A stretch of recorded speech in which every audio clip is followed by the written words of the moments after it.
Bapak Ibu yang barusan kita lihat, tokoh yang Bapak Ibu sudah kenal, namanya James Bond. Waktu saya masih tingkat SMP dalam pendidikan sekolah, film ini sudah dibuat Bapak Ibu. Di satu sisi ada sesuatu hal baik yang kita bisa pelajari. Bahwa rupanya untuk memenangkan sebuah pertandingan, sebuah peperangan, mesti diawali dengan sebuah strategi yang baik. Dan tokoh seperti yang kita barusan lihat, selalu memiliki serangkaian strategi untuk memenangkan sebuah misi yang diberikan kepada dia. Tetapi pada saat yang bersamaan pagi ini saya mau ingatkan kepada kita betapa materi-materi seperti ini telah menjadi satu jebakan yang sangat mengerikan. Sebab film-film yang seperti ini telah mengantarkan sebuah pesan tersembunyi. Pesan yang tersembunyi yang membuat ketika orang muda yang tidak cukup dewasa melihatnya, akan menangkap sebuah pesan yang akan menjebak kehidupan dia. Waktu saya SMP, waktu saya SMA, hampir setiap tahun film seperti ini muncul, serial James Bond. Bahkan sampai hari ini, film ini masih terus diproduksi. Nah Bapak Ibu, saya ingin menceritakan sedikit apa sih pesan tersembunyi yang muncul dalam film-film semacam ini. Film semacam ini Bapak Ibu digambarkan ada seorang tokoh yang luar biasa yang membuat orang yang nonton seringkali mencoba mengidentikan dirinya seperti tokoh itu. Aduh, gua pengen kayak jadi seperti James Bond. Seorang pemuda hebat dikelilingi wanita cantik. Orang punya impian seperti itu Bapak Ibu. Nah waktu film-film semacam ini dibuat, James Bond itu selalu digambarkan dalam cerita-cerita film seperti ini. Selalu punya teman kencan. Bahkan bukan cuma teman kencan Bapak Ibu. Dia selalu melakukan hubungan seksual dalam setiap episode, dalam setiap adegan, dalam setiap cerita yang dia buat dalam cerita-cerita seperti itu. Tetapi tidak satu pun ternyata orang-orang yang melakukan hubungan seks dengan James Bond ini yang adalah istrinya. Jadi dia selalu melakukan hubungan seksual tetapi tidak pernah dengan istrinya. Kenapa dia tidak melakukan hubungan seks dengan istrinya? Sebab dia belum punya istri Bapak Ibu. Tidak punya istri. Itu yang pertama. Lalu yang kedua Bapak Ibu diceritakan James Bond yang berganti-ganti pasangan ini. Ternyata tidak pernah diceritakan itu pacar James Bond ada yang hamil. Nggak ada. Jadi Bapak Ibu tidak pernah nonton sebuah serial James Bond lalu pacarnya kirim SMS dan berkata begini, Bang James Bond, aku hamil bang. Nggak ada. Ya. Pacarnya nggak pernah hamil. Lalu yang berikutnya adalah James Bond yang berganti-ganti pasangan seksual ini Bapak Ibu tidak pernah satu kali pun diceritakan ngantri di dokter kulit dan kelamin gara-gara kena sipilis. Bayangin James Bond kena penyakit sipilis. Jadi apa kemudian yang dipelajari orang ketika nonton film semacam ini? Terutama orang muda Bapak Ibu akan tangkap satu pesan. Seks itu menyenangkan. Tetapi seks yang menyenangkan itu tidak perlu dilakukan dalam ikatan pernikahan. Nah seks yang dilakukan tanpa ikatan pernikahan dan menyenangkan itu nggak ada resikonya. Nggak ada resikonya. Hanya sesuatu yang menyenangkan. Maka Bapak Ibu ketika message ini sampai kepada pikiran begitu banyak orang, terutama orang muda yang menontonnya. Sudah lihat, kembali seperti yang kita bicarakan kemarin, terjadi sebuah peperangan rohani. Di mana tempatnya? Di sini Bapak Ibu. Inside our mind. Di dalam akal budi kita, di dalam pikiran kita. Maka apa yang kita pelajari pagi ini Bapak Ibu mengingatkan apa yang kita pelajari kemarin. Serangan iblis, peperangan rohani yang paling dahsyat selalu terjadi pada satu tempat dalam diri kita manusia. Tempat itu namanya pikiran manusia, akal budi manusia. Nah bagi ini Bapak Ibu dalam bagian yang kedua ini kita akan belajar beberapa hal Bapak Ibu. Kemarin sudah kita pelajari sacred sexuality, bagaimana Alkitab mengajarkan prinsip-prinsip kekudusan seksual, kemuliaan seks. Bagaimana seks itu merupakan sebuah gambar yang sangat intim. Hubungan Kristus dengan gerejanya. Lalu kita sudah mengerti battlefield-nya di mana. Di manakah peperangan rohani terjadi. Dan kita menyadari bahwa peperangan rohani yang sangat besar itu belum berakhir. Sedang berlangsung. Saudara dan saya saat ini sedang berada dalam tempat peperangan tersebut. Dan pagi ini Bapak Ibu kita akan membongkar bagaimana strategi iblis. Jebakan-jebakan iblis yang secara sangat eksplisit menjebak manusia jatuh dalam dosa seks. Lalu yang kedua kita akan belajar bagaimana jebakan-jebakan itu terjadi dalam cara yang sangat natural, cara yang sangat alami, menggunakan kemanusiaan kita, menggunakan seksualitas yang Tuhan karuniakan kepada kita. Tetapi di bagian terakhir kita akan belajar how to win the battle. Bagaimana kita memenangkan peperangan ini. Supaya kita bisa finishing well. Supaya kita sampai di garis akhir dan berkata, aku telah memelihara iman. Dan saat ini, aku menantikan mahkota yang Tuhan janjikan kepada aku. Sekarang kita lihat Bapak Ibu, prinsip itu. Demonic sex trap, jebakan seks, yang jelas sangat eksplisit merupakan pekerjaan iblis. Kita akan pelajari di Hosea pasal yang keempat, ayat 12 sampai 13. Lalu Roma pasal 1, 23, 24 dan 26, 27. Supaya Bapak Ibu bisa memahami dengan baik. Gambar yang Bapak Ibu lihat, itu merupakan gambar di satu tempat yang disebut dengan temple prostitute. Tempat di mana ada pelacuran bakti. Dalam rumah penyembahan di kuil-kuil orang yang menyembah dewa-dewa Roma. Mari Bapak Ibu kita pelajari prinsip-prinsip firman Tuhan itu. Alkitab berkata begini dalam Hosea 4 ayat 12. Umatku bertanya kepada pohonnya dan tongkatnya akan memberitahu kepadanya. Sebab roh perjinahan menyesatkan mereka dan mereka berzina meninggalkan Allah mereka. Bapak Ibu waktu kita baca ayat itu jelas di situ bercerita tentang bentuk-bentuk penyembahan berhala. Tetapi waktu diceritakan bentuk-bentuk penyembahan berhala, ada satu akhir dari ayat tersebut yang berkata, roh perjinahan menguasai mereka.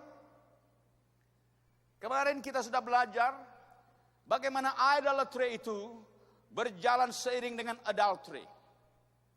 Penyembahan berhala selalu berjalan seiring dengan dosa percabulan perjinahan. Maka siapapun yang terjebak dalam dosa seks dan penyembahan berhala, pada saat yang bersamaan mereka melakukan sesuatu yang menyembah kepada ilah-ilah palsu. Tapi saudara mungkin bertanya, bagaimana mungkin itu terjadi kalau itu dilakukan oleh orang yang sebenarnya mengerti kebenaran? Nanti kita lihat dalam bagian berikutnya waktu kita mengeksposisi satu tokoh di dalam Alkitab. Kenapa ada orang yang kelihatannya terlibat dalam perkara-perkara rohani, tetapi lalu kemudian melakukan dosa-dosa seksual? Bapak Ibu, orang bisa terlibat dalam begitu banyak aktivitas rohani, tetapi pada saat yang bersamaan sebenarnya hatinya tidak sungguh-sungguh ditaklukkan pada kebenaran firman Tuhan. Hatinya tidak sungguh-sungguh ditaklukkan pada otoritas terbesar dari Allah. Lalu ketika dia bersikap hati yang memberontak kepada Allah itu, ekspresinya seringkali adalah dia melakukan perbuatan-perbuatan dosa. Kita lihat kitab Hosea mengatakan itu dengan sangat jelas.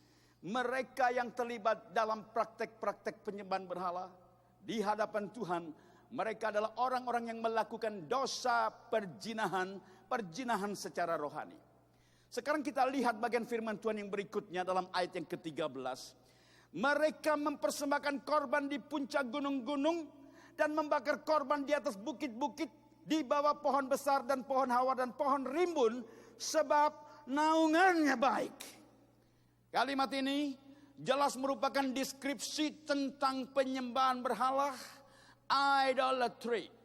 Lalu kalimat berikutnya menunjukkan satu hubungan sebab akibat, dimulai dengan satu pendahuluan. Itulah sebabnya anak-anakmu perempuan berzina dan menantumu perempuan bersundal. Catatan statistik resmi saat ini menyebutkan ada sekitar 30.000 Amoy dari Taiwan, dari Singkawang berada di Taiwan. Sebagian besar keluarga mereka berpikir bahwa anak-anak ini berada di sana sebagai istri yang dinikahi secara baik-baik. Tetapi organisasi women trafficking dunia, Bapak Ibu, mensinyalir bahwa mereka ada di sana bukan diperistri secara baik-baik. Mayoritas mereka kemudian diperdagangkan, diperjualbelikan. Poin yang saya mau sampaikan di sini, ini satu contoh kasus yang terjadi di sekitar kita. Di mana sebuah komunitas yang hidup dalam penyembahan berhala, dosa seks itu terjadi sangat mengerikan. Kota Singkawang adalah kota yang seringkali dikenal sebagai kota 1000 kuil. Hampir sekian ratus meter selalu ada kuil di kota tersebut. Tetapi apa yang kita bicarakan soal Singkawang ini bukan hanya terjadi di Singkawang, Bapak Ibu. Sebenarnya itu merupakan sesuatu yang sudah ada terjadi sejak dulu. Waktu kita membaca Alkitab dalam kitab Hosea sudah dikatakan sejak zaman perjanjian lama ada praktek-praktek penyembahan berhala. Lalu ketika itu semua terjadi muncul perilaku-perilaku seks yang menyimpang. Zaman perjanjian lama ketika orang-orang itu menyembah Baal, disediakan namanya tempel prostitut, pelacur-pelacur bakti. Bahkan itu sudah terjadi, masih terjadi ketika zaman Raja Yosia. Waktu Raja Yosia itu ditabiskan menjadi raja, ratusan tahun Israel itu sudah tidak lagi hidup dalam penyembahan yang benar. Bahkan bait Allah telah menjadi tempat penyembahan dewa-dewa palsu. Nah, kita tahu bagaimana di bait Allah justru disediakan tempel prostitut, pelacur-pelacur yang kemudian waktu mereka melakukan hubungan seks itu tidak dianggap sebagai dosa, tetapi justru merupakan tindakan ekspresi menyembah dewa-dewa mereka. Apa yang terjadi di perjanjian lama masih terjadi sampai hari ini, Bapak Ibu. Saya akan bawa kita melihat dua budaya besar yang mewakili seluruh etnis manusia di muka bumi. Yang pertama adalah budaya timur, saya contohkan India. Bapak Ibu di India, saya pikir Bapak Ibu semuanya pernah mendengar kata Kama Sutra. Kama Sutra ini telah menjadi satu kata yang kemudian sangat populer. Buku-buku ditulis, ada begitu banyak aktivitas menggunakan Kama Sutra. Yang orang berpikir Kama Sutra itu adalah the art of sex. Sebuah seni untuk bercinta. Karena dalam Kama Sutra digambarkan tentang bagaimana melakukan hubungan seksual. Posisinya seperti apa, tekniknya seperti apa. Semua dibicarakan di situ. Orang berpikir Kama Sutra adalah buku seni bercinta. Tetapi Bapak Ibu harus mengerti. Kama Sutra actually is not the art of sex. Kama Sutra adalah part of worship. Kama Sutra adalah bentuk bagian dari sebuah penyembahan. Maka waktu mereka melakukan praktek-praktek seksualitas seperti digambarkan dalam buku itu, mereka sedang mengekspresikan bentuk penyembahan kepada dewa-dewa mereka dalam tindakan seksualitas. Kalau Bapak Ibu ada kesempatan berlibur ke India, datang ke kuil-kuilnya hanya sekedar untuk melihat, dan saudara akan tahu, itu kuil-kuil di India, patung-patung yang ada di kuil-kuil itu adalah bentuk-bentuk hubungan seksual yang sangat vulgar. Termasuk bagaimana orang melakukan hubungan seks dengan binatang. Kalau Kama Sutra dengan budaya India mewakili Eastern culture, budaya timur. Lalu bagaimana dengan budaya barat yang cenderung orang itu logik, orang itu rasional, orang itu berpikir secara cermat. Kita ambil satu bagian mewakili budaya barat adalah budaya Roma. Nah Bapak Ibu, kalau kita pelajari budaya Roma ini Bapak Ibu, ternyata di sana pun ada praktek-praktek yang tidak berbeda dengan praktek-praktek yang dilakukan dalam agama-agama timur. Dalam budaya Roma ada begitu banyak dewa diceritakan, lalu digambarkan bagaimana dewa-dewa itu saling berebut cinta, berselingkuh. Ya. Mereka melakukan praktek-praktek percabulan seperti itu. Bahkan saudara pernah tahu, saudara membaca, saudara mendengar kisahnya. Salah satu dewa yang mereka sembah bernama Zeus. Lalu jatuh cinta pada manusia, punya anak. Siapa namanya? Tahu kan? Hercules.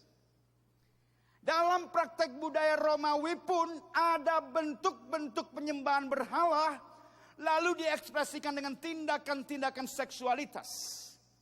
Di Indonesia Bapak Ibu, tidak terlalu jauh, kita sekarang ada di Pulau Jawa. Kalau Bapak Ibu jalan-jalan di Jawa Tengah, lihat candi-candi kita, ada satu tempat namanya Candi Soko di Jawa. Di situ jelas ada replika penis dan vagina. Dalam tradisi Jawa, dalam bentuk-bentuk rumah ibadah dalam agama-agama Jawa dulu Bapak Ibu, ada berbagai macam bentukan yang disebut dengan linggo yoni. Linggo yoni itulah bentuk-bentuk replika alat vital. Lalu kita juga punya dalam budaya Jawa penyembahan kepada Dewi Sri. Dewi Sri adalah dewi yang dipercaya memberikan kesuburan pada pertanian. Sedemikian ada upacara untuk menghormati menyembah Dewi Sri. Tetapi ternyata komunitas yang melakukan hal semacam itu pada akhirnya menjadi komunitas yang tercengkeram di dalam perilaku-perilaku yang sangat cabul. Perilaku-perilaku seks. Sebab Alkitab sudah mengingatkan idolatry akan berjalan seiring dengan adultery. Percabulan, perjinahan sejalan dengan penyembahan berhala. Itu sebabnya kita mesti mewaspadai bentuk-bentuk spiritisme. Bentuk-bentuk penyembahan yang salah. Dan kita mesti mengerti kalau kita tidak waspada pengajaran itu. Bentuk-bentuk praktek spiritisme itu bisa menyelinap ke dalam tubuh gereja. Saya akan bawa kita mengerti yang berikut ini Bapak Ibu.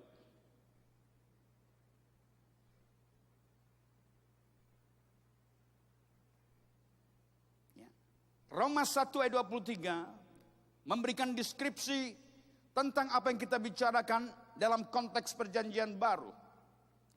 Nanti kita akan lihat bagaimana perjanjian lama dan perjanjian baru mengajarkan prinsip yang tidak berubah. Dalam Roma 1 ayat 23 Alkitab berkata mereka menggantikan kemuliaan Allah yang tidak fana dengan gambaran yang mirip dengan burung, dengan manusia yang fana, burung-burung, binatang-binatang yang berkaki empat atau binatang-binatang yang menjalar. Ayat yang ke-24 berkata, karena itu Allah menyerahkan mereka kepada keinginan hati mereka akan kecemaran, sehingga mereka saling mencemarkan tubuh mereka. Ayat 26 berkata begini Bapak Ibu, karena itu Allah menyerahkan mereka kepada hawa nafsu yang memalukan, sebab istri-istri mereka menggantikan persetubuhan yang wajar dengan yang tak wajar.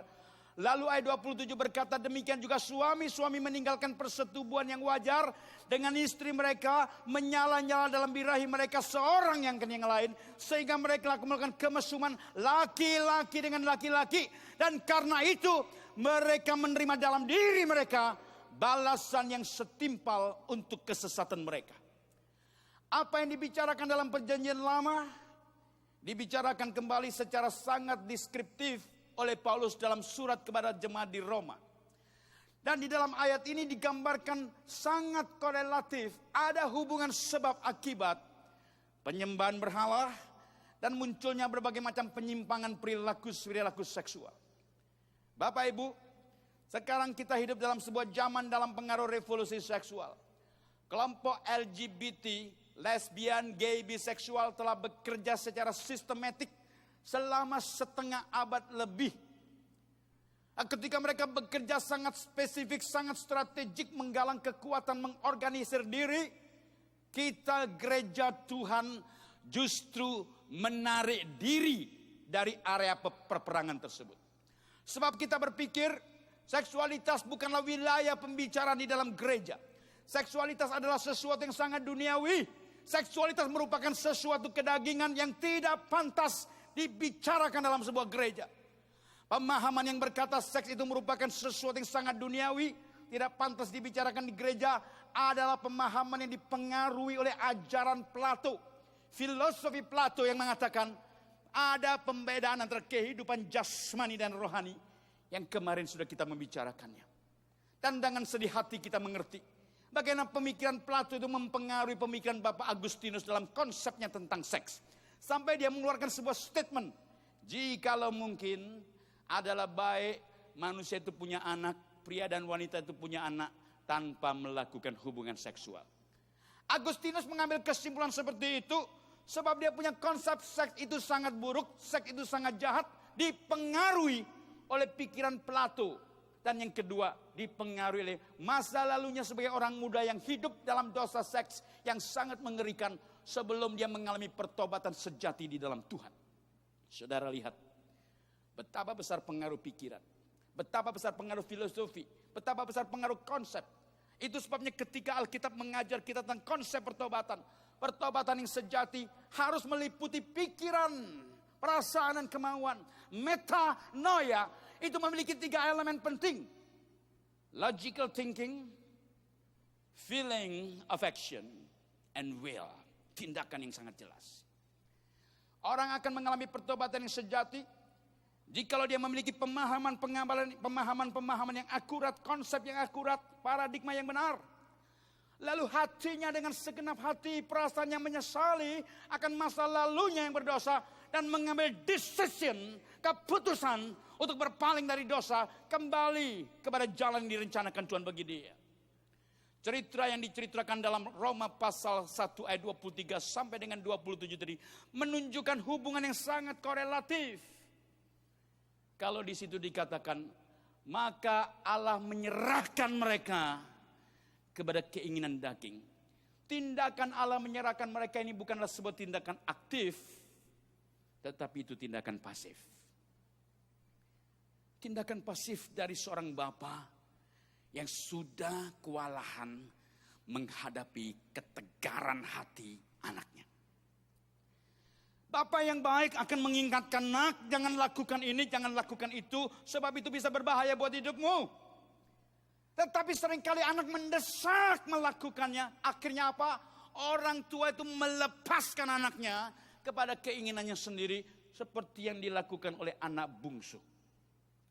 Waktu anak bungsu mengambil pilihan meminta harta benda, itu bukan keinginan bapaknya. Bapaknya menghendaki sedapat mungkin anak itu tinggal di rumah bersama dengan dia dan bisa menikmati semua hal yang ada dalam rumah itu. Toh semua yang ada di situ adalah milik anak-anaknya juga. Tetapi anak bungsu berpikiran lain dan akhirnya bapak, silakan nak, karena kamu menghendaki itu. Persis seperti yang kita baca dalam Roma ini. Waktu Allah menyerahkan mereka kepada keinginan daging, itu bukan tindakan aktif Allah seolah-olah Allah yang menyebabkan orang berperilaku seks menyimpang. Tetapi itu merupakan tindakan pasif di mana Allah itu merelakan dengan berat hati orang dalam ketegaran hatinya memilih jalan yang sesat, memilih jalan yang tidak sesuai dengan apa yang Allah rancangkan dalam hidup mereka. Maka terjadilah bentuk penyimpangan perilaku seks LGBT. Bapak Ibu, gerakan LGBT itu sangat mengerikan. Ketika Obama berkampanye presiden yang pertama kali, dia sudah mengatakan ketika saya terpilih nanti, saya akan mendukung pernikahan sejenis di seantero Amerika dengan kekuatan White House dan kekuatan hukum yang kami miliki. Dan hari ini sedang terjadi seperti itu di Amerika. Bapak Ibu, di Australia pun terjadi seperti itu. Minggu lalu saya berada di Sydney. Dan saya bertemu dengan beberapa komunitas orang-orang percaya, termasuk gereja-gereja setempat. Mereka dari waktu ke waktu menghadapi satu komunitas dengan aktivitas tahunan yang disebut dengan Mardi Gras. Mardi Gras itu Bapak Ibu adalah kampanye pawai orang-orang LGBT yang setiap tahun mereka bisa kumpulkan orang dalam jumlah ribuan Bapak Ibu, berkeliling seluruh Sydney mendemonstrasikan kekuatan mereka sebagai kelompok yang semakin besar. Sementara gereja tercabik-cabik karena begitu banyak perpecahan. Gereja bukan gereja kecil Bapak Ibu. Saat ini gereja itu sebenarnya sangat besar. Masalahnya adalah gereja yang sangat besar ini tidak pernah merasa saudaranya itu adalah saudara. Gereja seringkali berkata saudaranya itu adalah musuhnya. Gereja lain itu kompetitor. Bukan saudara yang harus kita bergandengan tangan berkolaborasi memenangkan peperangan di dunia ini. Mereka saling asik dengan mainannya sendiri, berkompetisi dirinya sendiri. Akhirnya apa? Mereka berada dalam peperangan yang tidak seharusnya terjadi. Maka gereja Tuhan harus kembali melihat siapakah musuh yang sesungguhnya harus dihadapi. Dengan cara seperti itu, kita bisa bergandengan tangan memenangkan peperangan rohani yang Tuhan percayakan kepada gereja akhir zaman ini.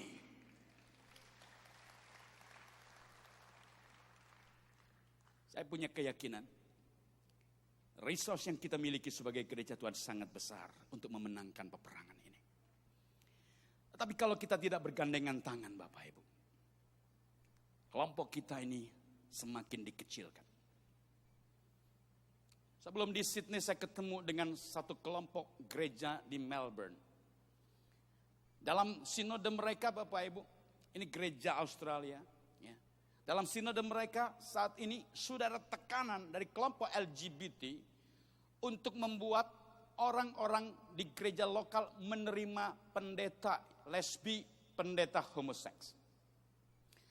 Lalu saya tanya kepada seorang sahabat hamba Tuhan di sana, yang punya pandangan seperti Anda, seperti kita, yang menolak hal seperti itu ada berapa banyak saya tanya. Tadi mengatakan cukup banyak sebenarnya. Kalau cukup banyak kenapa kita tidak berkumpul bersama, bergandengan tangan, menyiapkan strategi melakukan perlawanan. Kalau kita bergerak sendiri-sendiri kita akan jadi kekuatan yang kecil. Peperangan ini terlalu besar untuk dimenangkan sendirian. Saya terlalu percaya tidak akan ada pernah satu pribadi, satu gereja lokal, satu sinode tertentu yang bisa menyelesaikan seluruh pertandingan iman sendirian. Tetapi sebaliknya, kita dipanggil sebagai satu kesatuan tubuh Kristus dengan keanekaragaman karunia yang Tuhan berikan, supaya saling melengkapi sebagai tubuh Kristus bergandengan tangan memenangkan pertempuran yang Tuhan wajibkan bagi gereja di akhir zaman. Dan ketika kita bicara peperangan itu, saudara adalah tentaranya. Saudara adalah orang-orang yang dipanggil untuk diperlengkapi memenangkan pertandingan ini, peperangan ini. Maka kita mesti mengerti strategi iblis yang bekerja menghancurkan begitu banyak sisi kehidupan. Kemarin saya sudah katakan, peperangan rohani yang sangat serius, yang sangat supranatural, terjadi dalam meja-meja sidang ilmiah. Scientific conference, scientific society. Di mana di situ orang itu adalah orang yang selalu berpikir logik, berargumentasi secara logik. Orang berpikir, itu mah duniawi, nggak ada hubungannya dengan rohani. Salah. Justru di tempat-tempat seperti itu, peperangan rohani serius sedang terjadi. Strategi iblis sebenarnya tidak berubah. Waktu manusia jatuh pertama kali ke dalam dosa, serangan itu pun ditujukan pada pikiran. Pikiran yang membuat orang mengambil keputusan-keputusan logik berdasarkan informasi yang dia terima. Maka Bapak Ibu, kita perlu memperlengkapi diri dalam peperangan rohani ini. Tuhan ciptakan seks untuk kehidupan. Tetapi fakta menunjukkan iblis menggunakan seks untuk mencuri, membunuh, membinasakan kehidupan. Waktu kita melihat fakta yang terjadi di tempat yang bagian dari orang-orang yang kita panggil sebagai saudara kita di Papua. Kematian itu sudah terjadi hari-hari ini Bapak Ibu. Bagaimana iblis menggunakan seks untuk mencuri, membunuh, membinasakan kehidupan. Dan ada begitu banyak tipu daya sedang terjadi. Saya kaget, terkejut, marah tetapi tidak bisa berbuat banyak. Ketika ada satu slogan, ada satu iklan di Papua yang berkata, Save Papua with condom. Selamatkan Papua dengan kondom. Bapak Ibu, ini informasi, ini merupakan satu iklan yang sangat berbahaya, membodohi dan mematikan. Kemarin saya sudah katakan, kondom terbuat dari bahan lateks, pori-pori lateks besarnya 5 mikron, virus HIV besarnya 0,1 mikron. Kalau orang menggunakan kondom, virus HIV masih bisa lewat. Negara Thailand adalah negara yang sangat berhasil dalam proses kampanye kondom. Tetapi pemerintah Thailand sangat kebingungan. Setiap tahun remaja di negara tersebut yang terkena penyakit HIV meningkat 11%. Kalau kondom memang bisa mencegah, kenapa terus terjadi peningkatan ketika kondom itu terus-menerus dikampanyekan?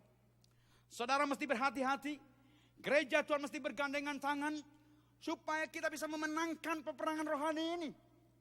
Untuk konteks Papua saat ini Bapak Ibu, resikonya sudah bukan lagi sekedar satu resiko yang ringan, tetapi taruhannya sudah mati hidup bagi orang-orang yang menjadi korbannya. Maka ketika kita menangkap pesan ini, saudara kembali ke kota saudara masing-masing. Saya pikirkan satu pertanyaan. Apa yang saudara harus buat? Apa yang Tuhan mau saudara buat kota saudara?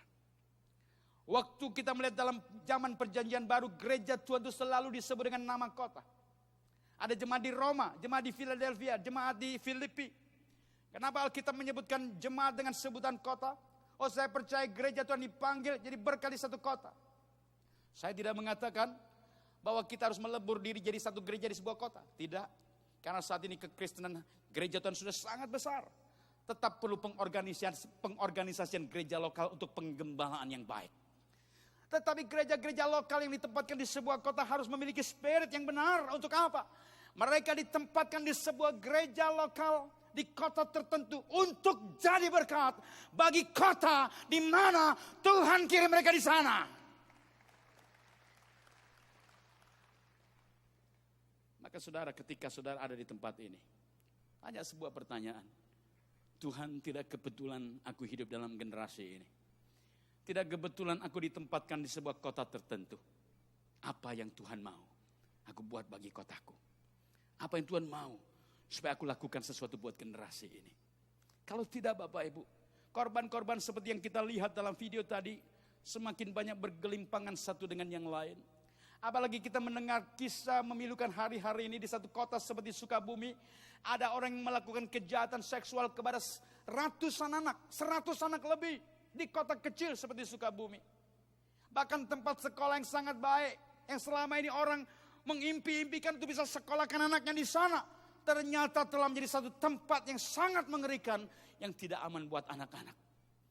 Saudara, kita hidup dalam satu zaman yang sangat mengerikan. Tetapi kita dipanggil bukan untuk berdiam diri dan hanya puas untuk bertahan. Kita mesti melakukan serangan balik. Kita mesti fight back, saudara.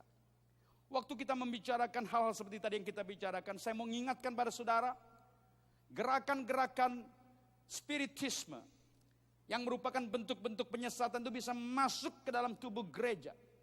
Contoh yang pernah kita tahu adalah Children of God.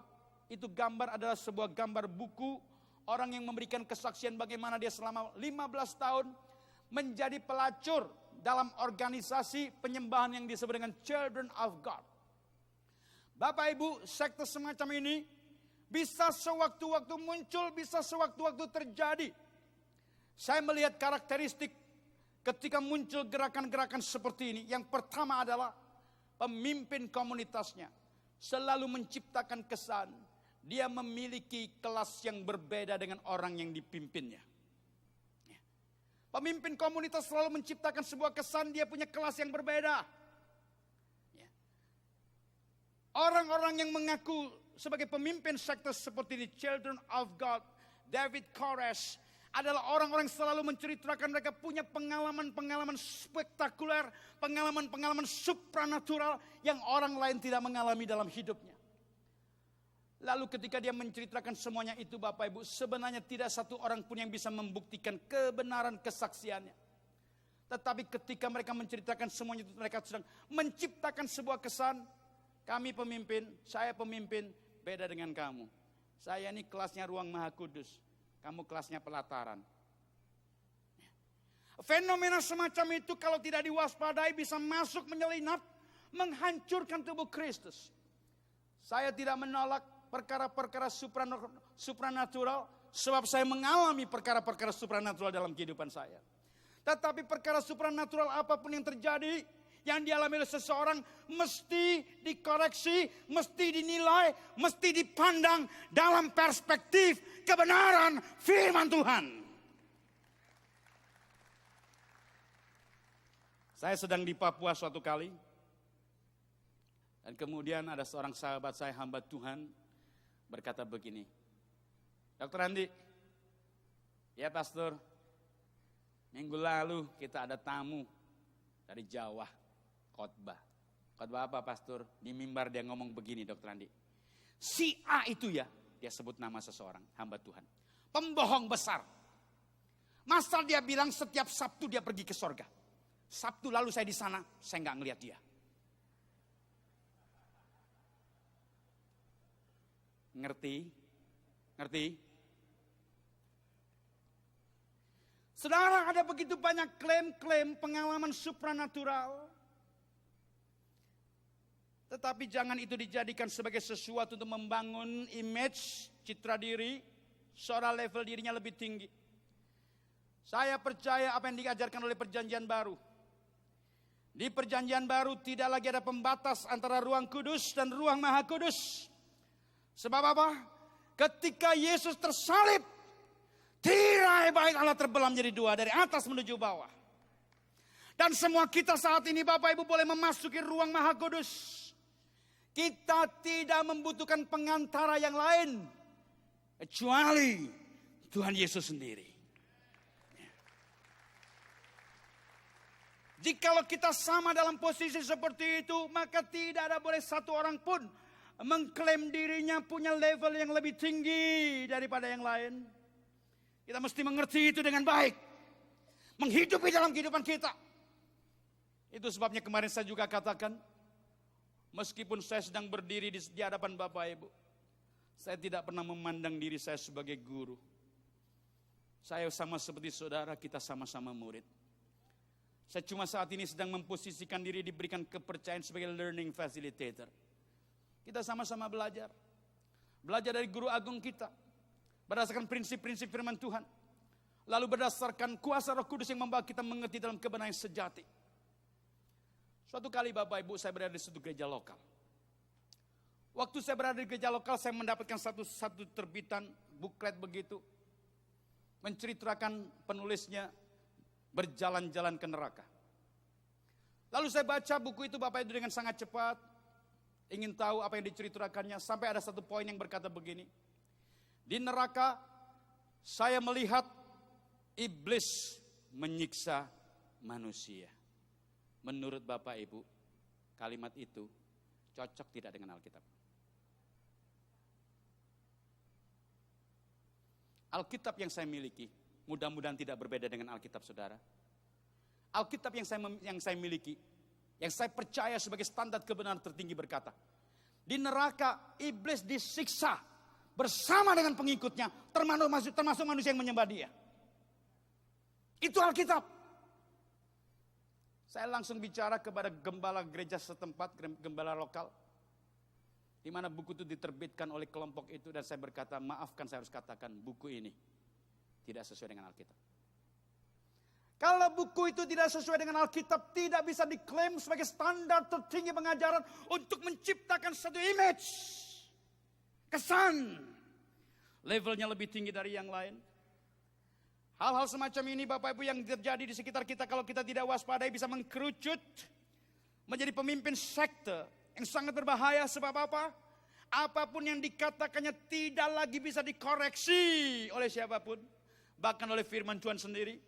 Bahkan mereka berkata, apa yang kami alami lebih tinggi daripada Alkitab. Alkitab belum lengkap, itu sebenarnya Tuhan bawa kami mengalami perkara-perkara seperti ini. Prinsip itu tidak sesuai dengan kebenaran firman Tuhan.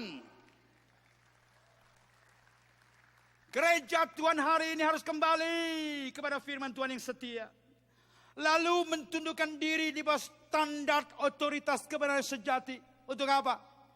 Membawa gereja Tuhan mencapai garis akhir, memenangkan pertandingan iman. Sekte semacam Children of God itu bisa masuk menyelinap. Kita mesti mewaspadai. Gereja Tuhan harus merespon. Saudara para gembala harus menjaga kawanan domba yang Tuhan percayakan kepada saudara. Supaya jangan mereka diterkam oleh serigala yang berkeliaran, tetapi mereka berbulukan domba. Hati-hati. Kita hidup dalam satu zaman yang sangat mengerikan. Yang kedua Bapak Ibu, kita akan belajar bagaimana jebakan-jebakan seksualitas melalui sesuatu yang sangat natural, sesuatu yang sangat alamiah. Sesuatu yang terjadi karena kemanusiaan kita. Sesuatu yang terjadi karena respon fisiologis kita. Sesuatu yang terjadi karena respon faaliyah tubuh kita. Dan kita akan lihat Bapak Ibu, catatan tentang jebakan dosa seks yang terjadi secara natural ada dalam firman Tuhan. Mazmur 51 ayat 1 sampai dengan yang ke-19. Lalu 2 Samuel pasal 11 ayat yang pertama sampai dengan pasal 12 ayat 25. Kisah kejatuhan Daud dalam dosa seks. Bagi saya kisah ini bukan the story of sin. Bagi saya kisah ini adalah the story of grace. Kisah ini dicatat di sana sebagai satu sejarah kisah kasih karunia. Bagaimana orang seperti Daud jatuh dalam dosa seks. Tuhan yang membenci dosa itu membuka tangannya menerima orang berdosa untuk kembali kepada pengampunan. It's a story of grace. It's not the story of sin. Kisah itu dicatat dalam Alkitab. Yang pertama supaya kita mewaspadai jebakan-jebakan iblis. Yang kedua supaya kisah itu membawa kita menikmati, mengalami kasih karunia dalam kehidupan setiap kita. Bapak Ibu, kita akan pelajari kisah itu bersama-sama.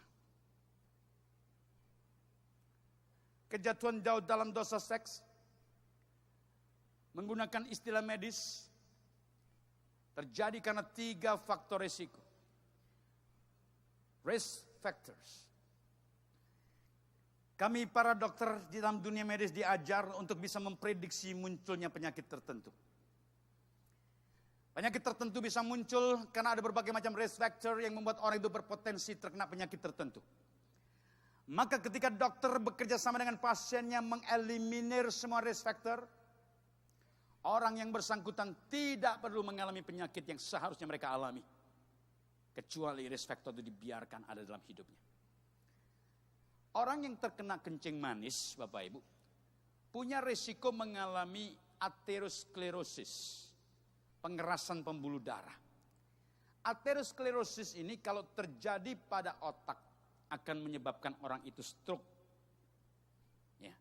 Kalau itu terjadi, saudara butuh kerjasama dengan Dr. Lenny Matoke, spesialis saraf. Ya.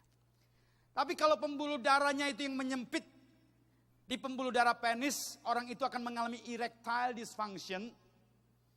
Saudara bisa diskusi dengan saya. Itu bidang keahlian saya. Kita sama-sama SPS. Beliau spesialis saraf, saya spesialis syahwat.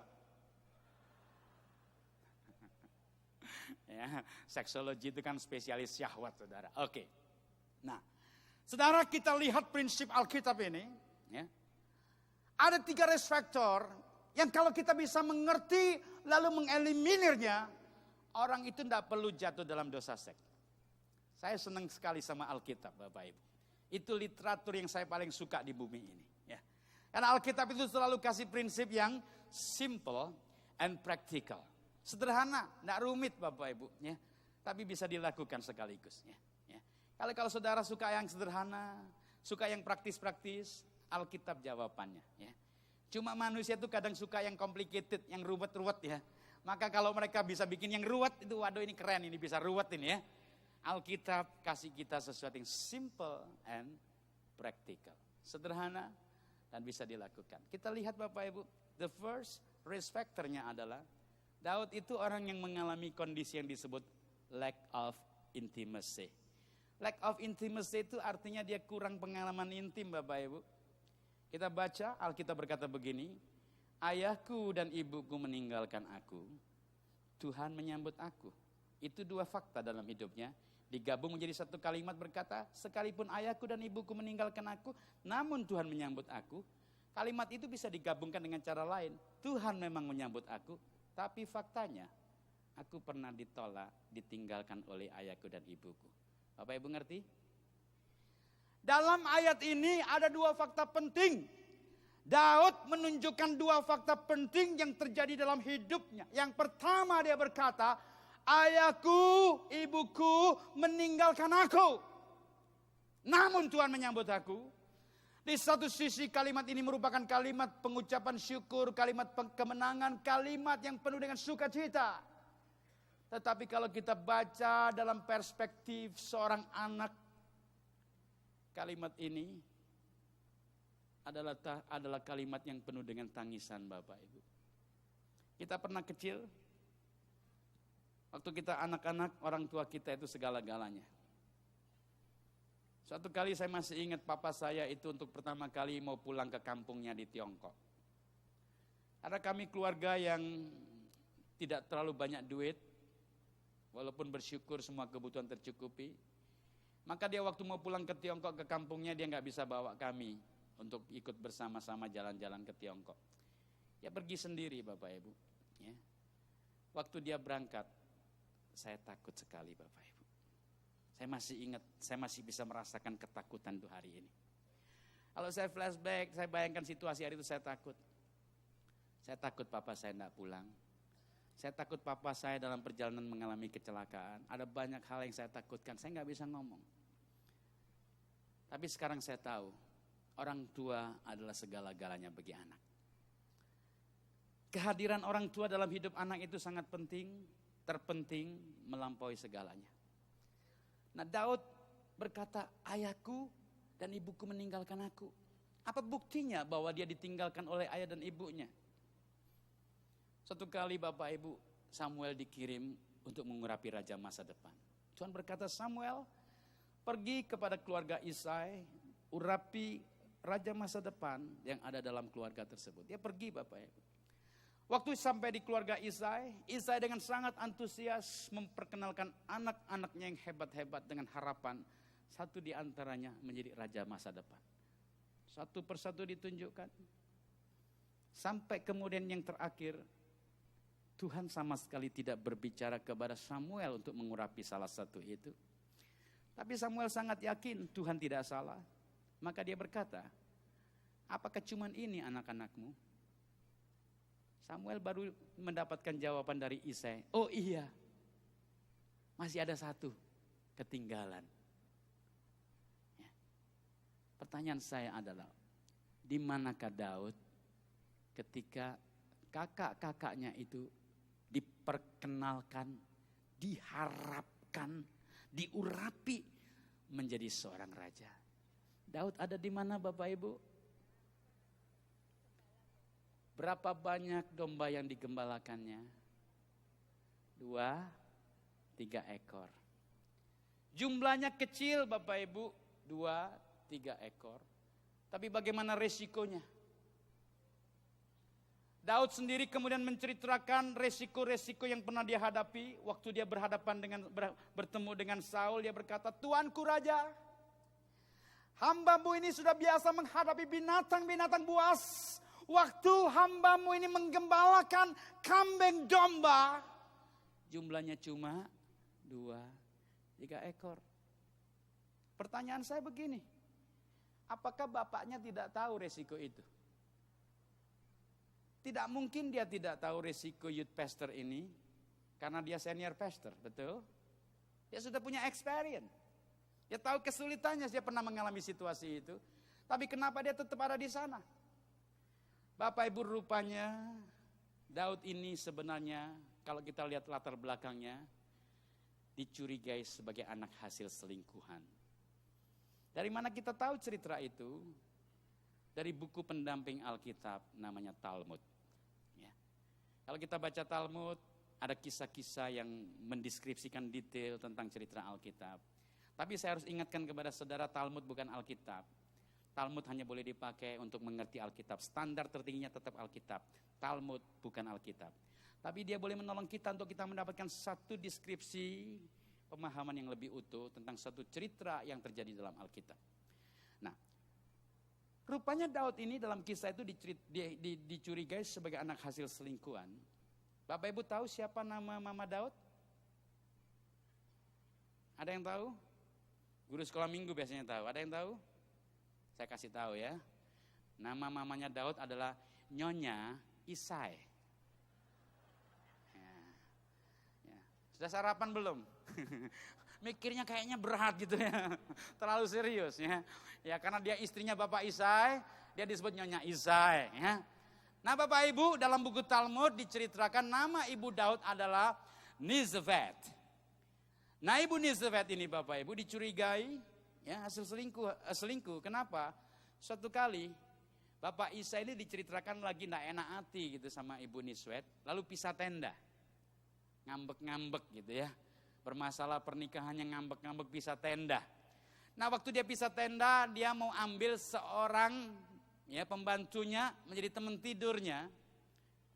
Tapi ternyata pembantunya ini baik, tidak seperti Hagar yang ngomong kepada nyonya, Ibu Niswet, saya tidak bisa melakukan ini. Ibu harus kembali ke tenda ibu, saya akan pergi. Nah, tanpa diketahui oleh Bapak Isai, malam itu terjadi hubungan seksual. Bapak Isai pikir itu dengan wanita lain, padahal itu dengan Niswet. Dan Ibu Niswet mengalami kehamilan. Waktu Ibu Niswet mengalami kehamilan, Bapak Isai berpikir, kok bisa dia hamil? Padahal kita sedang bisa tenda. Dia curiga, berpikir Daud adalah anak hasil selingkuhan. Tapi Daud pasti bukan anak hasil selingkuhan. Apa buktinya? Dalam silsilah Tuhan Yesus, Daud disebut anak Isai. Alkitab tidak pernah salah. Nah, dengan pemahaman seperti itu, Daud ini tertolak Bapak Ibu, dianggap anak haram, dianggap anak hasil selingkuhan, diperlakukan tidak baik oleh Bapak Isai. Dalam culture patriarkal, pria itu tidak bisa dibantah, pria tertua tidak bisa dibantah. Maka waktu Daud diperlakukan tidak baik, Ibu Niswet diam, tidak memberikan pembelaan. Daud kecil mengambil kesimpulan, ayahku, ibuku meninggalkan aku. Bapak Ibu, ini pahit Bapak Ibu. Sakit Bapak Ibu.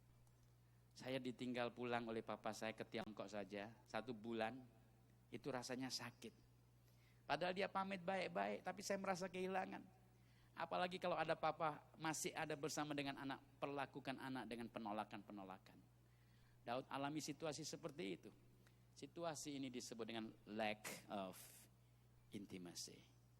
Itu sebabnya pada bagian kemarin saya ceritakan kepada Bapak Ibu, ya, bahwa kita mesti mengerti konsep itu waktu kita diciptakan. Kita diciptakan menurut gambar dan rupa Allah yang adalah Allah yang penuh dengan keintiman. Sebagai image of God, imago Dei, kita pun punya kapasitas untuk bisa jalin relasi intim dan sekaligus punya kebutuhan mengalami relasi intim. Maka ketika orang tidak mendapatkan pemenuhan akan relasi intim ini, mereka itu seperti orang yang lapar. Ya. Orang yang tidak punya pengalaman intim yang cukup itu seperti orang lapar. Saya mau tanya, mana lebih gampang orang makan sembarangan waktu dia lapar atau waktu dia kenyang? Lapar. Orang lapar gampang makan sembarangan. Orang kenyang bisa makan sembarangan enggak? Bisa. Rakus namanya. Ya. Kalau sudah kenyang makan sembarangan ya rakus lah. Tetapi secara umum orang kenyang tidak makan sembarangan Bapak Ibu. Anak-anak yang penuh dengan pengalaman relasi intim tidak akan sembarangan cari relasi intim di luar. Kenapa ada anak SMP pacaran? Saudara pikir dia butuh seks? Tidak. Dia cuma butuh relasi intim. Tetapi ketika dia berelasi intim secara salah, di situ dia jatuh dalam dosa seks. Sekarang kita akan ajak Bapak Ibu mengerti, poin ini penting baik untuk konsep parenting Bapak Ibu. Kita lihat. Anak-anak butuh intimate expression. Waktu kita terbatas saya tidak bisa jelaskan secara detail. Anak butuh pujian. Ya. Anak-anak yang kurang pujian rawan dengan pujian yang salah. Kalau anak gak pernah dipuji papanya, tiba-tiba dapat SMS, kamu cantik loh. Pujian itu, SMS itu, text message itu dianggap segala-galanya. Dia akan langsung sambut itu, karena itu memenuhi kebutuhannya. Dia cepat intim, gampang jatuh dalam dosa seks. Yang kedua Bapak Ibu, anak itu butuh apa? Anak itu butuh hadiah tepat pada waktunya. Hadiah tidak harus mahal, tapi hadiah bisa mengantarkan pesan keintiman. Anak yang gak pernah dapat hadiah, terutama pada hari ulang tahunnya, rawan Bapak Ibu. Ada anak-anak yang hanya dapat sepotong coklat, ya, harga mungkin Rp5.000 Bapak Ibu. Tapi waktu dapat sepotong coklat di hari ulang tahunnya dari seorang cowok, dia berpikir, ini cowok satu-satunya orang peduli padaku di seluruh dunia. Orang tuaku tidak peduli. Dia cepat langsung mengalami relasi intim, jatuh dalam dosa seks. Orang butuh pujian, orang butuh hadiah, orang butuh intimate physical touch. Kebutuhan pengalaman dipeluk, ya. Membutuhkan pengalaman intim, physical touch. Anak butuh dipeluk, anak butuh dicium. Bayi-bayi yang dipeluk oleh mamanya, dia tenang, bahkan imunitasnya baik, tubuhnya menghasilkan endorfin, kesehatannya akan sangat bagus.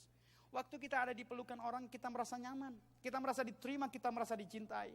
Anak-anak yang tidak mendapatkan pelukan, tubuhnya bisa mengekspresikan satu body language yang berkata, ya, touch me please. Tubuhnya bisa berkata, touch me please. Colekin gua dong. Ya. Dia butuh dicolek-colek, kenapa? Dia membutuhkan itu tapi nggak pernah dapat dari orang tuanya. Anak butuh pertolongan, ya. Anak butuh pertolongan. Ada kasus, ya, seorang remaja hanya gara-gara diantar jemput naik motor butut, kreditnya belum lunas lagi. Ya. Sudah merasa segala-galanya jatuh dalam dosa seks. Kenapa? Waktu ada pertolongan dia rasa ini adalah bentuk keintiman yang aku nggak pernah punya.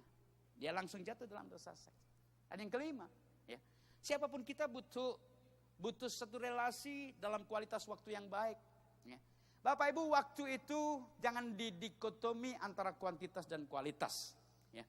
Kualitas yang baik butuh kuantitas yang memadai. Ya. Kualitas yang baik butuh kuantitas yang memadai. Ya. Andai kata saya berkata begini, setelah break ini kita makan bakcang paling enak di Surabaya. Nanti di bawah, di pasar saya beliin bakcang. Ini cuma contoh, jangan ditagih. Ya. Lalu saya bilang, satu bakcang dimakan 10 orang ya. Bakcang paling enak di Surabaya, puas gak? Gak puas. Oh, kalau bakcang paling enak jangan 1 dong, 2 dong. Artinya apa? Sesuatu yang berkualitas butuh kuantitas yang memadai. Nonsen kalau ada orang berkata, oh waktu saya berkualitas dengan anak saya, sehari saya 5 menit ketemu anak saya ngobrol-ngobrol, hal yang berkualitas. Nonsen, bohong. Ya. Sesuatu yang berkualitas butuh kuantitas yang memadai. Berikan intimate expression kepada anak-anak kita, maka anak-anak kita akan kenyang dengan pengalaman intim. Mereka tidak cari pengalaman intim di luar. Bagaimana kalau kita dulu waktu masih anak-anak, kita tidak punya pengalaman intim itu? Saudara perlu mengalami pengalaman intim dengan Bapa Surgawimu, seperti Daud.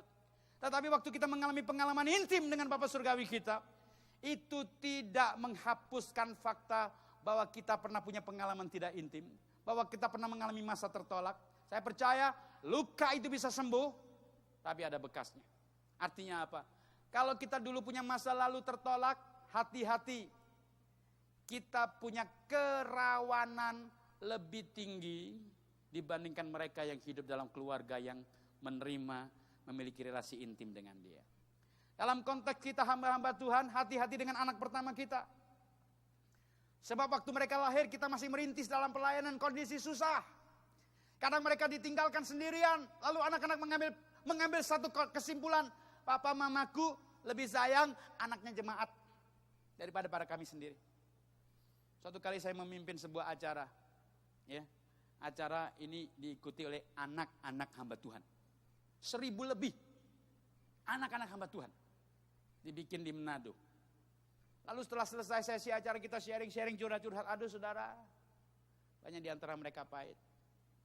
Kita hamba Tuhan, mari kita hati-hati. Jangan sampai kita melayani Tuhan, melayani jemaat Tuhan, melayani orang yang dipercayakan kepada kita, anak-anak kita salah mengambil persepsi. Karena kita salah memperlakukan mereka. Kita sebagai orang tua harus bisa menyampaikan satu pesan yang anak kita bisa menangkap bahwa anak-anak kita is our VVIP person. Anak-anak kita itu orang yang paling istimewa dalam hidup kita. Anak kita harus tangkap itu, mengerti itu. Mereka penting dalam kehidupan kita. Ketika mereka mengerti itu, mereka kenyang. Mereka tidak akan cari makanan sembarangan di luar, Bapak Ibu. Yang kedua, Bapak Ibu, kenapa Daud jatuh dalam dosa seks? Ada risk factor yang kedua, dia ini mengalami midlife crisis. Midlife crisis bisa terjadi pada orang yang insecure, ya, rasa tidak aman. Dan ini bisa terjadi ketika orang itu tidak punya goal dalam kekekalan. Daud ini Bapak Ibu adalah orang yang ada di puncak. Ya, kalau zaman sekarang begitu dia sudah jadi rektor STT gitu ya. Jadi sudah jadi ketua sinode gitu ya. Jadi gembala senior di sebuah gereja lokal. Dia sudah di puncak Bapak Ibu. Nah, siapapun kita yang sudah di puncak seperti Daud, dia sudah jadi raja. Setelah raja apa? Almarhum. Sadis banget. Belum lah. Sebelum almarhum dia bekas raja dulu, gitu kan? Jadi setelah raja, bekas raja. Jadi dia tahu hidupnya itu decline, dia turun. Nah, orang yang gak punya goal dalam kekekalan, waktu dia rasa usianya bertambah dan mentok, dia itu bisa muncul sikap yang aneh-aneh. Tidak ada puber kedua Bapak Ibu. Itu istilah yang salah. Ya. Jadi jangan pikir, wah lalu dia mau menjadi orang puber kedua. Enggak ada puber kedua. Cuma memang orang itu bisa mengekspresikan kehidupan seperti anak yang baru puber. Jadi aneh-aneh. Rambutnya mulai di highlight, kasih warna hijau. Ya kan? Nah waktu dia mengalami rasa insecure ini, karena dia akan turun tahta, dia mulai mengamati orang sekitarnya itu bukan lagi sebagai collaborator, bukan sebagai bagian dari tubuh Kristus, dia selalu lihat orang itu sebagai kompetitor. Waduh, sikapnya bersaing terus. Nah, waktu dia punya sikap kompetisi seperti itu, dia lihat ada satu orang muda. Seorang jenderal yang berbakat, jago perang, ya, hebat. Waktu dia lihat jenderal ini, dia bisa melihat seperti dirinya puluhan tahun sebelumnya. Jenderal itu bernama Uria. Ya, ini analisa Bapak Ibu. Nah waktu dia lihat Uria, dia bisa berpikir begini. Uria, lu memang hebat. Tapi gua lebih hebat dari kamu. Gua buktiin. Bagaimana cara membuktikannya? Bukan lagi perang, wong satu tim. Gimana? Gua ambil istrimu. Orang midlife crisis bisa punya pikiran aneh-aneh. Untuk membuktikan diri hebat. Membuktikan diri masih muda. Oh, gua masih maco. Dapat yang 20 tahun, 30 tahun lebih muda, gue juga mampu. Ya. Gue masih hebat. Ya. Orang midlife crisis bisa muncul aneh-aneh Bapak Ibu. Kalau tidak punya goal dalam kekekalan. Kalau orientasinya cuma pada kekinian. Kalau hidupnya cuma pada sesuatu yang bersifat materi di sini. Orang akan bisa seperti itu. Ya. Tetapi kalau orang melihat jauh di kekekalan. Orang melihat untuk mencapai garis akhir. Finishing well. Orang tidak perlu mengalami midlife crisis. Kenapa? Goal kita bukan di dunia ini. Goal kita ada dalam kekekalan. Dia mengalami midlife crisis. Yang ketiga, risk factor yang ketiga. Ya, dia ini menghadapi temptation. 2 Samuel 11 ayat yang kedua. Berkata begini. Sekali peristiwa pada waktu petang, ketika Daud bangun dari tempat pembaringannya, lalu berjalan-jalan di atas soto istana, tampak kepadanya dari atas soto itu seorang perempuan sedang mandi. Perempuan itu sangat elok rupanya. Setiap kali baca firman Tuhan, saya selalu menyampaikan pikiran-pikiran, pertanyaan-pertanyaan kritis untuk bisa mendapatkan pemahaman dalam. Lalu saya bertanya begini dalam hati, apa memang benar sih para gadis di Israel itu suka mandinya malam-malam gitu? Emang gak takut rematik apa? Ya. Kenapa sih sampai terjadi peristiwa itu? Orang selalu berkata begini, Daud power abuse, menyalahgunakan kekuasaan, itu benar. Tetapi siang ini Bapak Ibu saya akan mengajak kita melihat dari sisi Batsheba. Siapa Batsheba? Kalau kita tahu siapa Batsheba, kita akan tahu bagaimana peristiwa itu terjadi. Batsheba ini Bapak Ibu, dari ayat yang kita baca, jelas disampaikan di situ dia adalah wanita yang elok rupanya. Elok itu Bapak Ibu bukan cuma cantik wajahnya, tapi dia punya tubuh seorang model. Ya. Dia langsing Bapak Ibu, bukan langsung Bapak Ibu. Ya.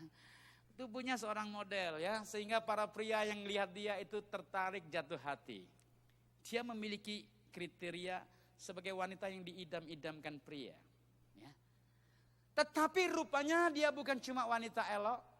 Kalau kita baca secara keseluruhan kehidupan dia, kita dapatkan beberapa fakta berikut ini. Ya.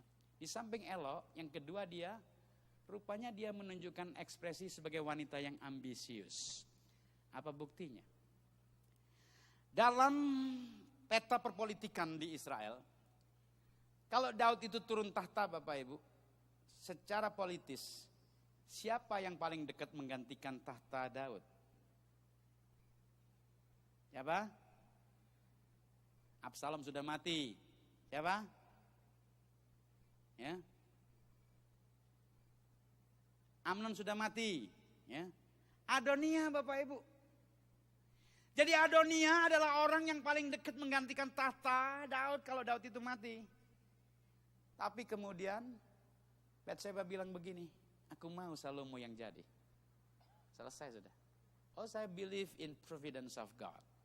Saya percaya pada providensia Allah, Bapak Ibu. Saya percaya pada kedaulatan Allah. Saya percaya bahwa memang Daud harus jadi Salomo harus jadi raja berdasarkan kedaulatan Allah. Tetapi dalam peta perpolitikan kita tahu Batsheba memberikan kontribusi menaikkan Daud sebagai raja, menaikkan Salomo jadi raja. Pertanyaannya begini. Ambisi itu muncul belakangan atau sejak semula? Ada kemungkinan, saya tidak bisa mengatakan pasti, ada kemungkinan sejak semula dia sudah seperti itu. Kenapa? Dia istri jenderal, Bapak Ibu. Ya. Sudah biasa dengan kekuasaan, pengen kekuasaan yang lebih besar lagi. Dia cantik, dia ambisius, tapi ada yang ketiga. Dia ini kesepian, Bapak Ibu. Wanita yang cantik, ambisius ini ternyata kesepian. Kenapa?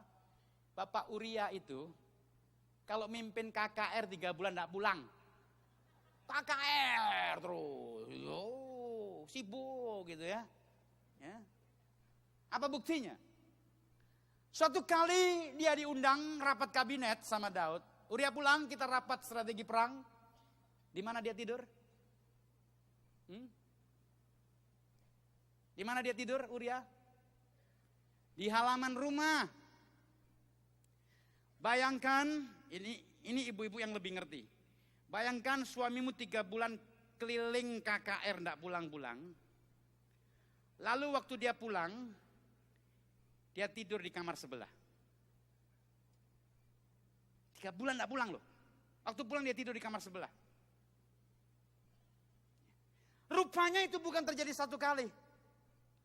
Sebab apa? Dia ngomong begini. Waktu dia menolak pulang, dia berkata begini. Masakan aku bersenang-senang dengan istriku, sementara pasukanku ada di medan peperangan. Berarti itu sikap hati, keputusan dia, policy dia, paradigma dia, yang membuat setiap kali pulang, dia nggak mau pulang.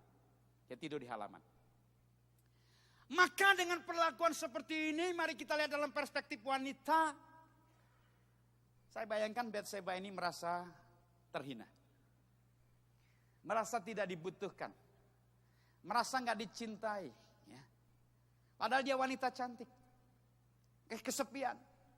Maka sangat mungkin Batsheba berkata begini, emang cuma elu laki, gue bisa dapetin yang lebih hebat. Marah, kesepian, pengen balas dendam. Maka muncul trigger dalam diri Batsheba untuk melakukan pembalasan atas perlakuan dari suaminya yang tidak mau menyentuh dia. Dan dia ini punya karakteristik yang keempat. Dia ini cerdas, Bapak Ibu, smart. Maka dia berhitung. Kalau dia selingkuh, dia make affair dengan kopral, digantung kopralnya. Betul nggak? Istri jenderal. Maka dia menghitung, bagaimana cara selingkuh yang aman. Kalau ketahuan pun aman. Ya selingkuh sama panglimanya. Kan begitu. Kenapa? Pimpinan tertinggi. Orang berpikir kalau gua selingkuh dengan pimpinan tertinggi bakal aman. Dihitung dengan sangat jelas, sangat cerdas, sangat cermat. Jadilah kejadian itu. Poin saya adalah godaan seksual itu ada. Batsheba ini tipikal beautiful, ambitious, lonely, smart woman. Wanita yang cantik, ambisius, kesepian, cerdas.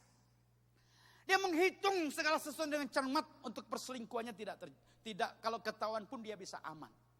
Poin saya sekali lagi, godaan seksual itu ada. Sexual temptation itu ada, Bapak Ibu. Dalam zaman kita hari ini, dia telah membuka satu celah baru buat kita terhubung dengan begitu banyak orang. Saya sudah pernah tangani kasus seorang konselor wanita Kristen senior mau tinggalkan suaminya, kecantol pria di Facebook. It's real, it's true. Ini situasi yang terjadi dalam zaman kita, Bapak Ibu. Jadi sexual temptation itu ada. Cerita kejatuhan hamba Tuhan di ruang konseling seabrek. Cerita kejatuhan hamba Tuhan dalam mission trip segudang. Kenapa? Sexual temptation itu ada. Waktu kita sangat terbatas. Saya nggak bisa deskripsikan lebih detail. Bagaimana sexual temptation itu masuk lewat berbagai macam area. Mata kita, telinga kita, penciuman kita. Ya. Semuanya bisa menjadi sumber masuk sexual temptation. Ya. Waktu kita berdekatan, Bapak Ibu, stimulasi seksual itu bisa muncul. Bau parfum pun itu sudah bisa membangkitkan gairah seksual. Bayangkan kalau saudara berada berdekatan pada saat counselingnya di sofa. Itu tidak benar. Ya. Maka saya selalu memberikan saran praktis kepada para counselor, kepada para hamba Tuhan. Kantor kerjamu harus kedap suara, tetapi tidak kedap cahaya. Dindingnya harus terbuat dari kaca, yang orang lewat itu bisa melihat apa yang dilakukan Bapak Gembala di dalam. Kedap suara, supaya ada pembicaraan-pembicaraan private yang orang curhat, orang counseling tidak perlu didengar. Prinsip yang lain sederhana adalah, pria hanya boleh counseling dengan pria, wanita hanya boleh counseling dengan wanita. Masalah pernikahan, masalah seksualitas hanya boleh di-counseling oleh counselor yang adalah suami istri. Jadi kalau orang datang kepada saudara, saya mau counseling, tanya, counseling apa Pak? Sama-sama pria ini. Pak, saya mau counseling masalah seksualitas. Oke Pak, ya. Kalau gitu ajak istri Bapak ya. Oh nggak mau, ya nggak apa-apa, kalau gitu Bapak akan ketemu dengan kami suami istri. Lu kan sama-sama pria. Kalau sama-sama pria tapi masalah seksual, tetap harus suami istri yang memberikan konseling. Kenapa? Kalau ternyata kasusnya homoseks, dia akan jatuh cinta pada saudara. Loh iya. Hati-hati. Ya. Konslet itu bisa terjadi Bapak Ibu. Sesungguhnya Bapak Ibu kita itu tahu pada saat kita itu tergoda. Alkitab berkata begini, kalau matamu menyesatkan kau cungkil matamu. Kalau tanganmu menyesatkan potong tanganmu. Supaya jangan karena semua itu kamu masuk ke neraka. Artinya apa? Tidak ada dosa yang terjadi kebetulan. Proses. Saudara ketemu, saudara ngelihat, aduh tertarik. Atau sebaliknya, saudara merasa ada orang yang tertarik pada saudara. Saudara sebenarnya tahu. Ya. Artinya kalau saudara tahu, saudara bisa mengambil keputusan menghentikan proses itu sedini mungkin. Saya pelajari proses kejatuhan orang secara dalam dosa seks, baik apa yang diceritakan Alkitab, maupun berbagai macam penelitian seksologi, maupun pengalaman dalam ruang counseling. Saya ambil sebuah kesimpulan, dosa seks apapun selalu merupakan pilihan. Gak ada orang ceritanya, habis gimana? Dia godain saya sih. Walaupun yang godain kamu bisa berkata tidak. Ya. Dosa seks itu merupakan sebuah pilihan. Tidak pernah terjadi kebetulan dan tidak pernah terjadi mendadak. Maka kita mesti mewaspadai itu. Supaya jangan sampai kita terkena berbagai macam godaan seksual seperti itu. Itu sebabnya Bapak Ibu. 3 risk factor ini kita tahu. Kalau 3-nya kita eliminir dalam hidup kita, jaminannya apa? 100%. Saudara tidak akan jatuh dalam dosa seks. Itu Alkitab yang kasih jaminan. Dahsyat kan? Jadi dosa seks itu bisa dicegah dengan keberhasilan 100%. Kenapa? Tidak pernah ada dosa seks yang terjadi kebetulan. Melibatkan selalu apa? 3 hal tadi yang kita lihat. Dan poin yang paling dominan adalah yang terakhir, temptation. Itu sebabnya ketika temptation datang, saudara harus mengambil sikap sedini mungkin, bukan menikmati temptation itu, lalu bermain-main, lalu saudara berpikir, gua cuma bisa sampai dalam batas ini.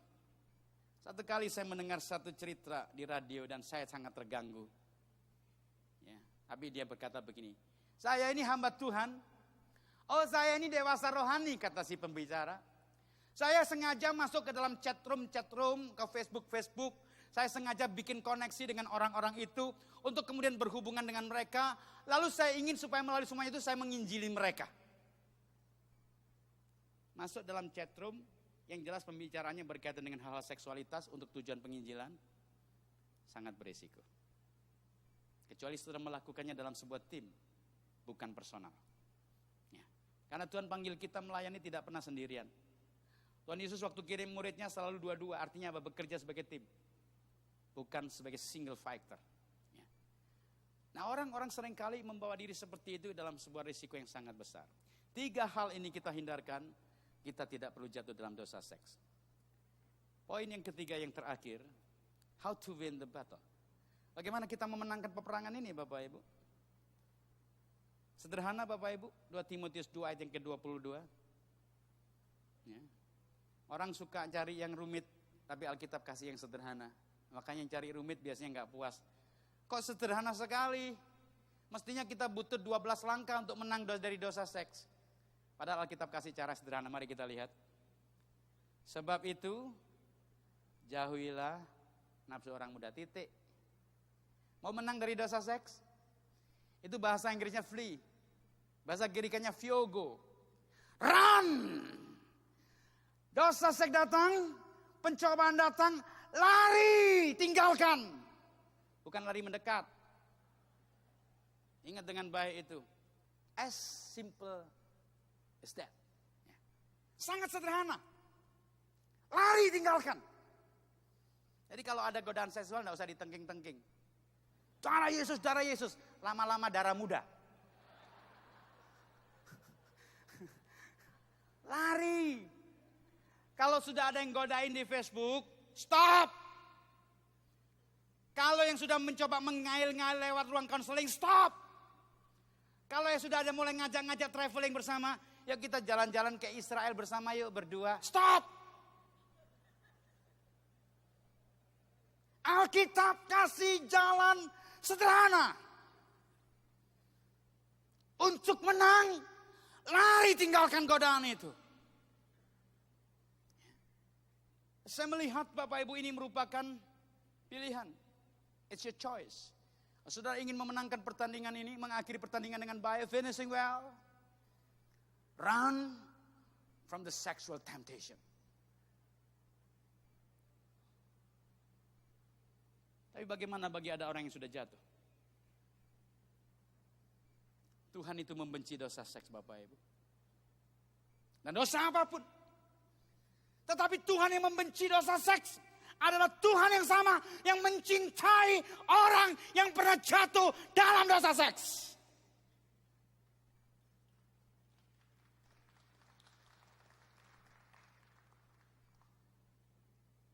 Lalu apa yang terjadi? Dan harus dilakukan oleh orang seperti ini. Mari kita lihat dulu Bapak Ibu. Kalau orang sudah jatuh dalam dosa seks ada risikonya Bapak Ibu. Risiko paling sederhana yang kelihatan itu risiko penyakit Bapak Ibu. Sekarang ini sudah ada sekitar 30 jenis penyakit lebih yang ditularkan lewat hubungan seksual. Sebentar lagi saya akan jelaskan satu persatu 30 penyakit itu. Kita akan selesai jam 1 pagi. Ya.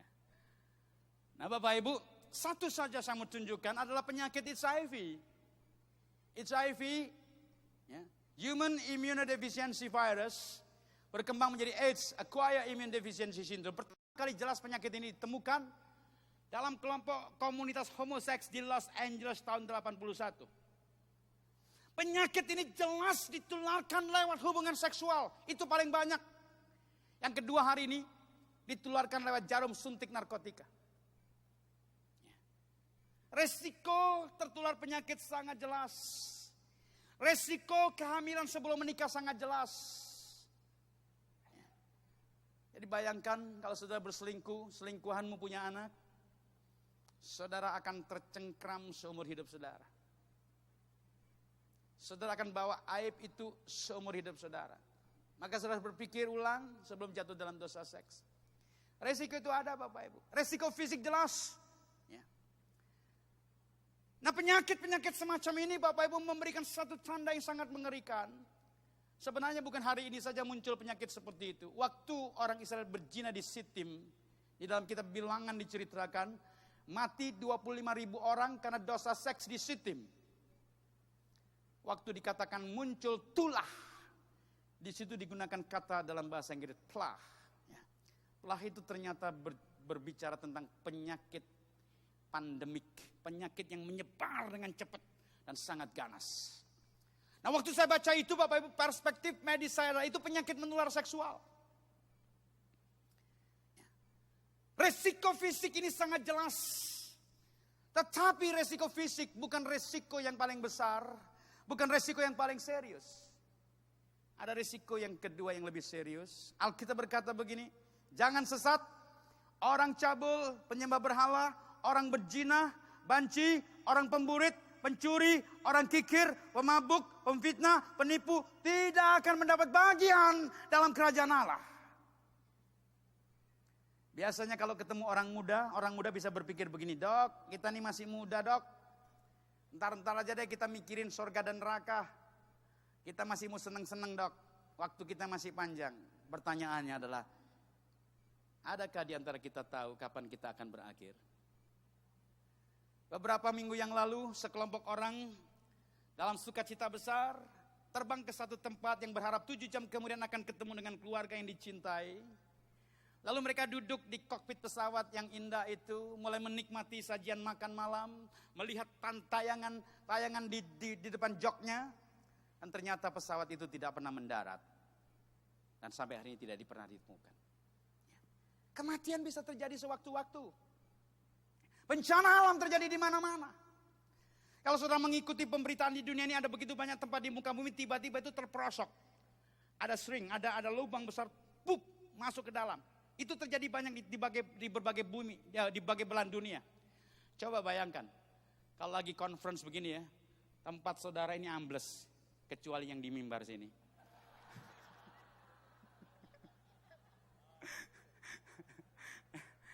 We never know. Kita nggak pernah tahu apa yang bakal terjadi, Bapak Ibu. Ya, kita nggak tahu. Beberapa bulan yang lalu saya punya sahabat, seorang dokter hewan, serahkan hidupnya untuk menjadi hamba Tuhan, belajar teologi, mengembalakan sebuah jemaat, lagi ngajar kelas etika, lagi ngajar. Tiba-tiba dia kehilangan kesadaran, jatuh, segera diperiksa, dibawa ke rumah sakit, sampai di rumah sakit sudah meninggal dunia. Pertanyaannya begini Bapak Ibu, waktu itu terjadi dalam hidup kita, apakah kita siap menghadapi tahta kudus Tuhan? Are you ready? We never know. Kita nggak pernah tahu apa yang kapan akan terjadi. Jangan berpikir, oh saya masih bisa atur ini. Rencananya saya mau tuntaskanlah perselingkuhan ini sampai 2 bulan ke depan dah. Nanti 2 bulan lagi bolehlah kita selesaikan. You never know. Kamu gak pernah tahu 2 bulan lagi apa yang bakal terjadi. We never know. Itu sebabnya saudara, ketika ada kesempatan, jangan pernah abaikan kesempatan yang Tuhan berikan kepadamu.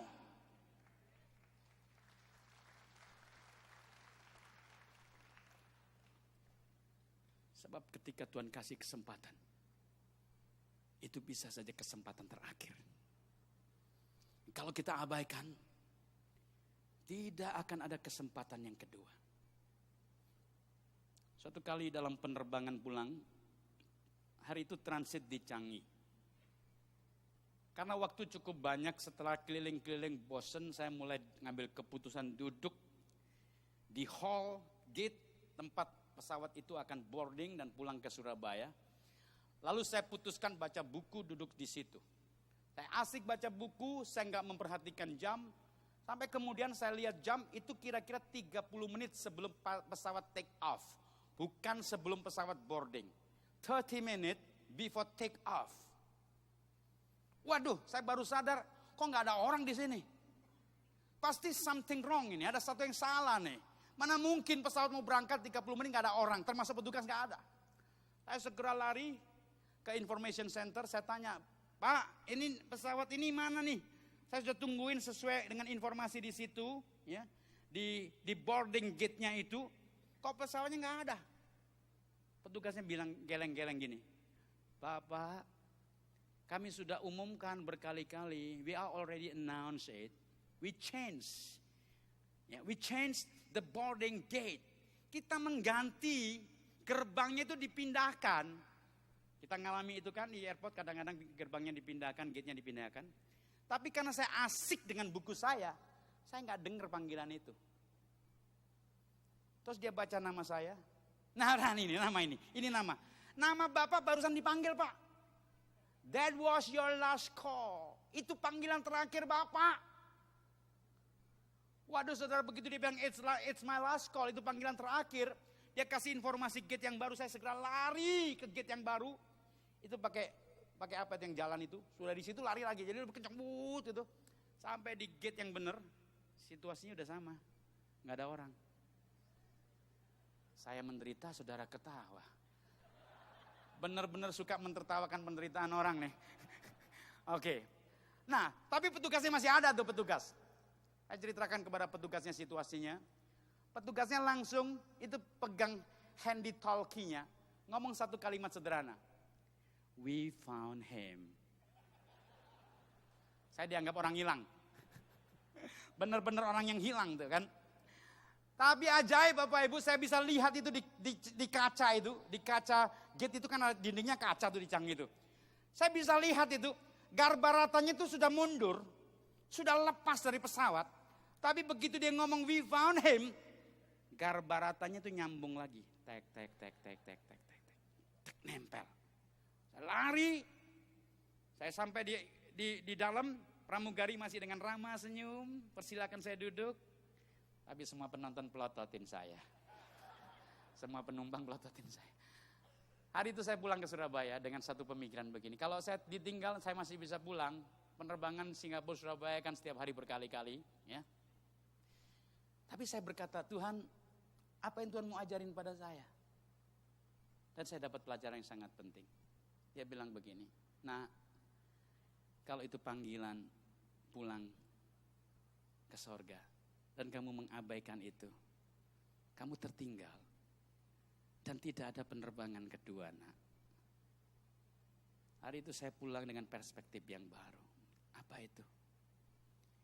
If he call us, ketika dia panggil kita, jangan abaikan panggilan itu. It could be your last call. Itu bisa saja panggilan yang terakhir. Di ruangan ini, mungkin ada di antara saudara yang berkata, aku seperti Daud. Aku dipanggil Tuhan, aku diurapi Tuhan melakukan sesuatu. Tapi aku gagal, aku jatuh dalam dosa. Saudara, Tuhan memang membenci dosa. Tetapi dia mencintai orang berdosa. Saya adalah buktinya. Saya orang berdosa.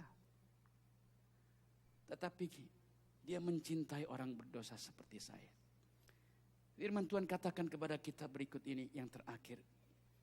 Sebab upah dosa ialah maut. Tetapi karunia Allah ialah hidup yang kekal dalam Kristus Yesus Tuhan kita. Inilah kontras yang Alkitab ingin kita mengerti. Upah dosa adalah maut.